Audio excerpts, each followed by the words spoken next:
Hi എല്ലാവർക്കും, ഞാനാണ് റിസ്വാൻ. എൻ്റെ ഒപ്പമുള്ളത് റിംഷാദ്. നിങ്ങൾ കേൾക്കുന്നത് RR സ്റ്റുഡിയോ പോഡ്കാസ്റ്റ്. ഇന്ന് നമുക്ക് സംസാരിക്കാനുള്ള വിഷയം മലയാള സിനിമയുടെ മഹാനായ നടൻ മമ്മൂട്ടിയെക്കുറിച്ചാണ്.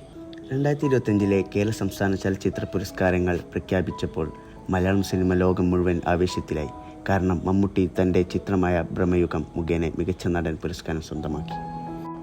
ഇതോടെ അദ്ദേഹം കേരള സംസ്ഥാന ചലച്ചിത്ര അവാർഡിൽ 7ാം തവണ മികച്ച നടനായി തിരഞ്ഞെടുക്കപ്പെട്ടു. അതിനാൽ മമ്മൂട്ടി ഇപ്പോൾ ഈ പുരസ്കാരത്തിൻ്റെ ഏറ്റവും കൂടുതൽ തവണ നേടിയ താരമായിരിക്കുന്നു. അതൊരു ചരിത്ര നേട്ടമാണ്. മമ്മൂട്ടിയുടെ കരിയർ നമ്മളെല്ലാവരും കണ്ടതാണ്. 40ഓളം വർഷങ്ങൾക്കുമേൽ നീണ്ടു നിൽക്കുന്ന യാത്ര. എന്നാൽ ഇന്നും ഓരോ ചിത്രത്തിലും അദ്ദേഹം പുതിയ മുഖങ്ങൾ, പുതിയ വെല്ലുവിളികൾ ഏറ്റെടുക്കുന്നു. ഒരു വില്ലനായിട്ടും ആ കഥാപാത്രത്തിന് മനുഷ്യ സ്വഭാവം നൽകിയത് അദ്ദേഹത്തിൻ്റെ കലാപാരഗതിയാണ്. ശബ്ദം, കണ്ണിൻ്റെ ചലനം, ശ്വാസത്തിൻ്റെ താളം എല്ലാം തന്നെയായിരുന്നു ആ കഥയുടെ ആത്മാവ്. മമ്മൂട്ടിയുടെ സിനിമയോടുള്ള പ്രണയം അതുല്യമാണ്. 70ാം വയസ്സിലും അദ്ദേഹം ഓരോ ചിത്രത്തിലും പുതിയൊരു കഥാപാത്രമായി പിറക്കുകയാണ്. ബിലാൽ മുതൽ നൻപർക്കൽ നേത് മയക്കും ബ്രഹ്മയുഗം വരെ ഓരോ കഥാപാത്രവും വ്യത്യസ്തമായ ലോകങ്ങളാണ്.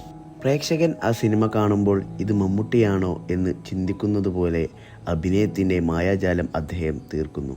അതുതന്നെയാണ് ഒരു യഥാർത്ഥ നടൻ്റെ സവിശേഷത.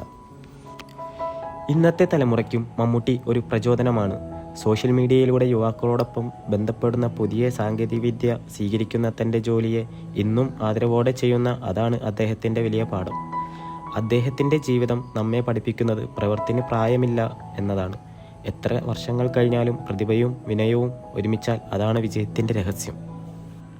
മമ്മൂട്ടിയുടെ അഭിനയ ജീവിതം വെറും വിജയങ്ങളുടെ പട്ടികയല്ല, അതൊരു നിരന്തര പരിശ്രമത്തിൻ്റെ യാത്രയാണ്. ബാലതാരമായി തുടങ്ങി villain, hero, collector, artist, producer എല്ലായിടത്തും തൻ്റെ മുദ്ര പതിപ്പിച്ച ആളാണ് അദ്ദേഹം. ഏതൊരു കഥാപാത്രവും എടുക്കുമ്പോഴും അദ്ദേഹം ആദ്യം അന്വേഷിക്കുന്നത് ഈ കഥാപാത്രം എങ്ങനെ ചിന്തിക്കും എന്നതാണ്. അതുകൊണ്ട് തന്നെയാണ് മമ്മൂട്ടിയുടെ ഓരോ പ്രകടനവും ആത്മാർത്ഥവും ആഴമുള്ളതായിരിക്കുക. ഈ അവാർഡ് മമ്മൂട്ടിക്ക് മറ്റൊരു ട്രോഫി മാത്രമല്ല, മലയാള സിനിമയുടെ കഥയിൽ പുതിയൊരു അധ്യായം കൂടിയാണ്. ഇന്നും അദ്ദേഹം നമ്മെ ഓർമ്മിപ്പിക്കുന്നു, യഥാർത്ഥ കലാകാരൻ എന്നത് പ്രേക്ഷകൻ്റെ മനസ്സിൽ മാറ്റം വരുത്തുന്നവനാണ്. എത്ര തലമുറകൾ വന്നാലും മമ്മൂട്ടിയുടെ പേര് മലയാള സിനിമയുടെ ഹൃദയത്തിൽ എന്നും നിലനിൽക്കും. അത് അവാർഡുകൾക്കതീതമായൊരു പാരമ്പര്യമാണ്. മമ്മൂട്ടി അഭിനയിച്ച ഓരോ വേഷവും വേറിട്ടതാണ്. 80കളിൽ അദ്ദേഹം യുവതാരമായിരുന്നു, 90കളിൽ സൂപ്പർ സ്റ്റാർ. ഇന്നിവിടെ അദ്ദേഹം ഒരു കലാകാരൻ, ഒരു സംഭാവന, മലയാള സിനിമയുടെ മുഖം തന്നെയാണ്.